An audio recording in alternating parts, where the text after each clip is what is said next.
So we're gonna go over the Warriors season, and because our guest, is in the Bay Area, all loves all Bay Area sports. I'll give it to you, Big D. What did you think of this season so far? Because obviously you have to go back on the expectations because losing Clay at the end of the season or the beginning of the season prior to the season starting. What did you see out of your Warriors this season at mid-break? I mean, they are, as their record shows, they are sub 500. A lot of it's played into injuries, inexperience, cohesiveness, just difference in game. It's a lot of new faces, so a lot of people have had to try to acclimate themselves to playing with Steph, playing with Dre. I don't think any team that Oubre had been on, either whether it be the Wizards or the Suns, no one was really running cuts and screens like they do now. So I mean, he had to learn how to play with Steph because oftentimes he was just in the way. Yeah. And them not having a solid big. I mean, Wiseman's 20 barely. Like that's kind of the main issue been most of the season. They can't rebound. They can't rebound. They can't defend at a high rate. So it's really been on Steph's shoulders to lead the scoring, and then hope to get 20 plus from Wiggins and Oubre. And that's not going to be enough to win anything significant. At this point, I see them at best being a play-in team at the 8-9 spot. I think you guys are at the 8 or 9 spot right now. Yeah, I think they're 9 right now. You're 9, yeah. Like if you look at Wiggins, so inconsistent. Oubre, I think he's starting to get a little more consistent, but still. Yeah, he started off the season real rough. And then you look at Wiseman. I mean, he's just 2 years removed of playing his senior year in high school, right? Still a child. Yeah, but he's super athletic. It's ridiculous. Super athletic. Great. He can be a great defender. Go ahead, Drew. With Clay going down, do you think the Warriors championship window is over? Ooh. I think it all will be contingent on how Clay comes back. Basically having the same thing that happened to Cousins, Achilles, in reverse, Achilles after ACL, Cousins was Achilles and then ACL. But I mean, it's really going to all play on how he comes back. Good thing is he doesn't rely on explosiveness in his game, but it's going to also be how does it affect him defensively? Because that's the big issue now is they don't have a wing defender. They give up, I think, damn near 10 to 15 3 makes a game. So, I mean, that's a big issue right now. So if Clay can come back and play even 80, 90% of what he was, I think they're still in that window of at least making it to a finals. I don't know about winning one. Yeah, the Warriors right now are putting up 113.4 points a game and giving up 112.9. So just 130. So it's even. That's literally sub 500. Exactly. That's about as 500 as they can get if you look at their win losses and everything. Last 10 is 5-5. You lost 3 straight. That's why you guys went down to 9. That's why like Dallas and San Antonio kind of jumped. Right. I got a better question. Do you think if Clay comes back and he's not performing to the full capacity within the first season, you think they'll trade him? No, I don't. Strictly on loyalty, I don't think so. How long? I think it may be a conversation, but will they actually do it? Not unless they are getting what they feel is a legit value for. But honestly, the only reason why I'm saying that because with a player like Clay, you can get a 3-player package deal, maybe 2 at worst. Not off an injury like that. I would say 2, maybe at the most. Sure? Are you sure? Not 3. Players that Not 3. I'm just saying that because only reason why I'm saying that because there's players that have been traded on injury and they've gotten more bang for their buck than they would have. That's the only reason it all depends on the team that if they value him at that point, then yeah. But it's all again going to depend on what, how well he looks, in general, because he may not be a defensive lockdown like he had been before. I just see His Clay shooting, I don't have like issue with. coming back from his injury as more of a like a, okay, we don't want to run him down as far as endurance goes, as far as like physicality goes. If we catch him in that corner, he's open, throw him the ball, let him shoot. You know what I'm saying? Right. That's what I see Clay becoming when he comes back from his injury. I don't think he's going to be as explosive and as durable as he was beforehand. And I feel like with that type of stock, versus what you were beforehand, your trade value goes down. So it's like they're going based off of the name, like, oh, it's Klay Thompson. Bet I could throw, two players into the mix and get 2 for 1, a 2-for-1 special. That's how I'm looking at it. I look at it as he'll be played like he was on the offensive side prior injury. Like he's gonna run the baseline, come off curls, catch and shoot, do his thing. But when it comes on the defense side, he won't be as explosive. So I don't think he'll be asked to do as much on the defensive side as he was before. And that's what I'm referring to. I think that's more what I'm talking about. I think that's where his trade, I think that's where like the anticipation of him getting traded is gonna fall in because the defense aspect. Yeah, I mean his offensive game is going to translate to several years because he doesn't have to do anything other than spot up and shoot.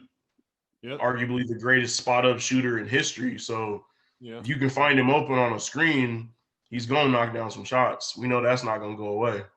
Hey, Drew, I'm going to ask D something real quick. So who's better, Ray Allen or Klay Thompson? Who you think? Come on, man. Jesus Shuttlesworth, man. Thank you, bro. I had to get that reaction. I had to get that Ray reaction. Allen, bro. Like I said, I'm not a cynical, just super biased Warrior fan. I love me some Klay Thompson. He is going to be a Hall of Famer, but he's not Jesus Shuttlesworth. Jesus Shuttlesworth was coming off the ball or had the ball in hand and was still getting busy. Hey, Those but first Drew, 4 or 5 years, they're like legendary to watch him play. Like, hey, but Big D, Drew and D are the same people that said Larry Bird would be equivalent to what Klay Thompson would be in the NBA today. yeah, they bugging. I never said that. Stand behind. Dude, I never oh, said no. Wait, first of all, Tony, you capping a little bit because you didn't say the statement in the proper context. okay. It was proposed. The scenario was if you were to grab someone like as they are from, I don't know, the 80s or whatnot and bring them into No, it was if you're going to grab your favorite player from their prime and drop them on the worst team in the NBA, who would you pick? No, that was the first one. But then this was the second one. Yeah, we went Because into that. Yeah. Where basically it didn't matter what team. It was just like you pick someone from their prime, like the 80s, like Larry was, and put him in today's game. That's all it was. That's all. Yeah, Larry's getting busy, 100%. No, but the reason why we said no was because the pace of the game of today and then the quality of players. We didn't assume, we're not assuming that he's went through like strength and conditioning like today's players are or whatnot. We're like grabbing him, picking him up, and dropping him in today's game. I hear you, but at the same time, back then, you could be all kinds of extra physical with shooters. There was no like tap fouls. There was no touch fouls. It was like, I'm about to get up into you, elbows and shoulders. So right. I think Larry would have been getting busy in today's NBA. Okay, but you're saying all that. Like really but practice shooting threes like that. But you're saying all that, but you're not a factor of speed at all. Well, I mean, it's impossible to account for that. This is all hypothetical. But that's but you can't. Okay, but you can't account for physicality and not account for speed. You can't say one without the other. You can't have peanut butter without the jelly and call it a sandwich. I mean, you can, but that's just being poor. We all been there before. You know what I'm saying? Like. So are we saying that Gordon Hayward's better than Larry Bird? Absolutely. If you put Gordon Hayward, if you put, Bro. listen. Oh, and I don't care what the comments say. If you put Gordon Hayward and Larry Bird, if you put Gordon Hayward in Larry Bird's position in his day and era, I guarantee you get the same numbers. I'm not saying Right. I'm not, and this is where a lot of people gonna be confused. I'm not saying Larry Bird's trash. I'm not saying Gordon Hayward is better than him. What I'm saying is the physicality in this generation versus the physicality in that generation is two different things. That's all I'm saying. That's it. That's my only point I'm trying to prove with this conversation. That's it. I would say on the athleticism part, you know. And that's what I'm saying. I Because you gotta understand think. that. I understand You gotta that. and that's what I'm getting at, because you gotta think the amount of threes that you're getting out of Gordon Hayward in 2010, put that boy in 1986. He's shooting out the gym. Be realistic. Let's be realistic. He's shooting out the gym. What? Yeah, but at the same time, Larry Bird wasn't asked to put up those kind of threes, and he was still consistently knocking. So if he was given the green light to do so, okay, if I tell you to go to the grocery store and get me 2 heads of lettuce and you get 17, why would I be mad? Because now you ain't got no money, but now you about to let 15 heads of lettuce spoil because you ain't gonna eat it all the time. Like. Exactly. Now, if I tell you to go out there and give me 17, if I tell you out here to give me 2 threes and you just so happen to make 12 out of 17, I'm not going to be mad. But guess what? None of the other players get to score on my team. Now, if you put Larry Bird in a situation like that in 2010, you think he's going to get benched? Of course he's going to get benched. He didn't have green light like that, though, man. It's different. But what I'm saying is, and that proves my point even more. He didn't have the green light like that. So if he didn't have the green light like that back then, what makes you think he's going to have it in this generation? Because the game is significantly different. They weren't shooting threes like that. Players now are shooting more threes in one game than teams were as a game. Like, that's why it's significantly different. So but Larry Bird, when called upon to shoot, was actually knocking down daggers. Like, big shots. My problem was that you said he would be like a Kyle Korver. That was my problem. Said that. I never said that. Dr. Ortiz you said Ortiz did say that. Ortiz he said did that. say that. I agree with you. Agree, Tony so don't do that. You're guilty. I agree, but I'm gonna upgrade him up to a Gordon Hayward. The closest thing I said he'll be, the closest thing I said he'll be to is a Klay Thompson. That's what I said. No, you guys said that just to shut me up. No, I agree with Dr. Ortiz. Hold on. I agree with Dr. Ortiz, but I also said if he was to be a 3-point shooter in this generation, he would be a Klay Thompson. But I also told you that 25 points back then does not equal the same 25 points back right now, because if KD can make 30 points on 13 shots and Larry Bird is that's what Larry was doing back then. Hold on. Okay, don't even start this. Y'all, bro, don't start this. Tony, I had a question. No. Hey, table it, because I had a question.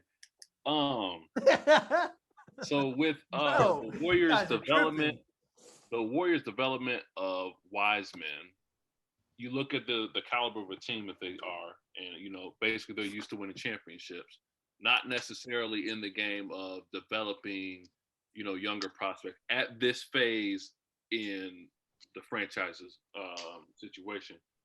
Do you see them, hypothetically, would you think it'd be wise for them to go ahead and trade someone like Wiseman to someone like, let's say, Orlando for Vucevic at the same position, but you get significantly more production in an attempt to go deeper in the playoffs?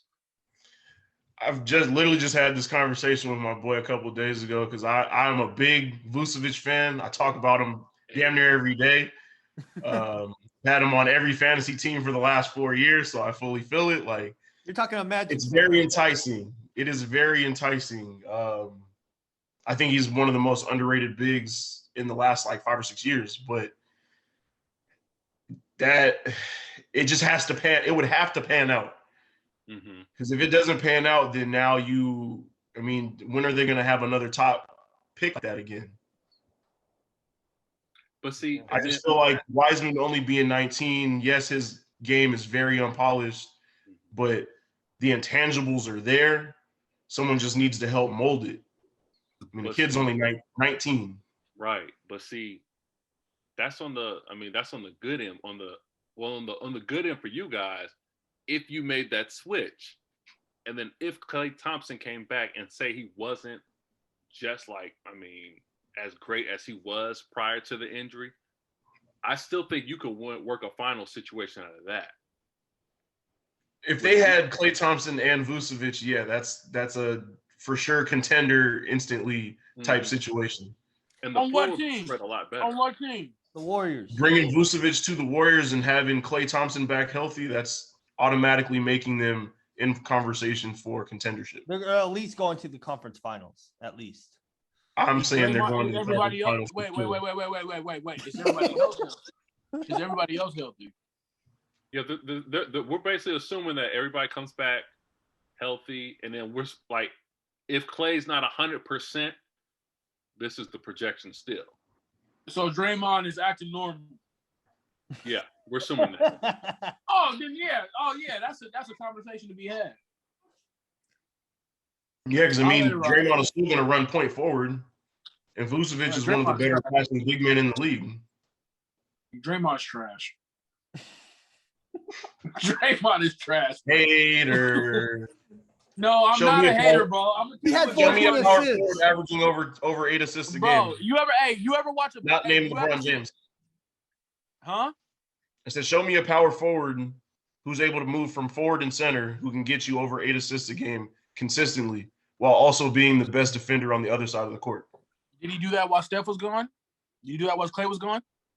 He was playing with bums, literal bums. I hear the excuses. I They hear were the G League excuses. I got players, 10 bro. hands. I can't hold an excuse. I got They had 10 a hands. I can't hold an Build-A-Bear excuse. team. I'll rest my case. They had All a I'm saying Build-A-Bear is, team. Draymond, listen. When Steph was gone and Klay was gone, Draymond got exposed. He can't pass the ball. He can't facilitate. All he can do He is can't yell, pass the scream, and ball? act like Shrek from Donkey. That's it. He could pass the ball. I mean, he had He 14 can clearly assists. pass the ball. Like, he could pass the ball. I'm doing it. Yeah, I'm doing a little for dramatics, but yeah, he can You're pass. just the a ball. Jokic fan. That's all. I'll That's, give him that's that. just why I'll give him that. No, what?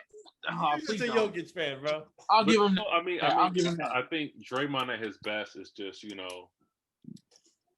when he's playing with great players, that's when his best comes out. And that's Yeah, I mean, He's he the absolutely glue. needs superstar shooters around him. right. 100%. System player.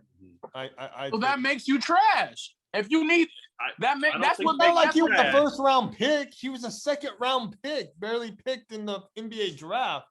So what he It's It's did- also Listen, let it all be we're known trying- that he still averaged 6.2 assists last year, Okay, which okay. still above his The- normal the average. main, the main point I'm getting at is he flaunts like he's the best player on the team. But when you take away the best players on the team, he's trash. So act accordingly to what your skill set is. That's all I'm saying. But see, no, that don't work out because It don't. the way he plays his game, if he was to be half stepping, because he's an enforcer too, So it's and like he's He's- the glue he- to that team. That's the He's thing. team He's the morale. glue guy. He's team morale. That's what But I'm you saying. need He's that. team morale. So anything he does outside of team morale is going to be extraordinary. But that's why you need that. You need that to be championship caliber. Yeah. If you don't have that glue guy who's going to play with heart and soul, give his all, and be out there rallying the troops, if it's just him by himself, he's not going to rally the troops by himself. I mean, look at I don't know Okay, any let's step in- superstar okay, in the let's league step who's out into there a deeper rallying the troops conversation. by himself. Let's step Jordan into to a the deeper Bulls. conversation. That's what Rodman was. Like, you need that type. Charles You Oakley, need a dog on your team Who's- every time. Ben Wallace. Who's the glue guy for each You team in are. the NBA? Ooh. Well, I mean, first say of that all, one more time? not every team has a glue guy because coming from Orlando, we don't have a glue guy. Y'all just need Right. y'all got A lot of teams don't have a dog on their team at all. Right. Facts. Y'all got glue removal. He's got glue. The main got one of the glue main removal. reasons why the Rockets could never get over the hump is they never had a dog on the team. They never had a dog who was Yeah, hard to he pull loves around. Yes him and some no. PJ Yes Tucker. and no. Because I think PJ Tucker was kind of the de facto dog, but he He was. should have been, but Right. how much can you really tell Harden when he's already out there averaging 30 and 10? 10 and 10. Yeah. Like, No, bro. How much The can you thing really about tell him, Harden hey, is, play the the thing game about a little Harden different? is, the thing about It's hard to Harden tell the is, best scorer on the team, hey, don't fucking take a 35-foot three when we're down by 2 for no reason. Instead of drive to the rim, you're the best driver in the league. Yeah. Get to the free So, throw line. Yeah. PJ Tucker being that dog, he still can't tell Harden, hey, do this better. Right. Because he's not You half the know caliber what? of a total player. Mhm. Harden's situation in Houston is similar to drug abuse. It's very similar to drug Hold on. abuse. These analogies are hilarious. I know. Check me out. So if I'm your dealer, and you coming from a situation where it's like, you know, I might get a rock here and there, you know what I'm saying? They ain't really feed me like that. Then you go to a situation where they're feeding you whatever you want to, so you can do whatever you want to. It's like, I'm high all the time. I'm lit 24/7. I can ball out. I can give you 30, 24 assists. I'll give you, you know, scoring champion 3 years in a row, all this type of crazy stuff. And then all of a sudden you're like, no, you can't get this no more.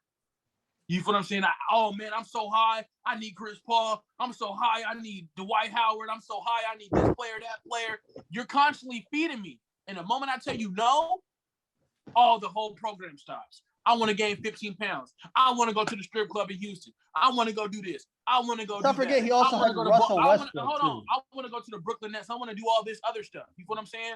It's because it stopped.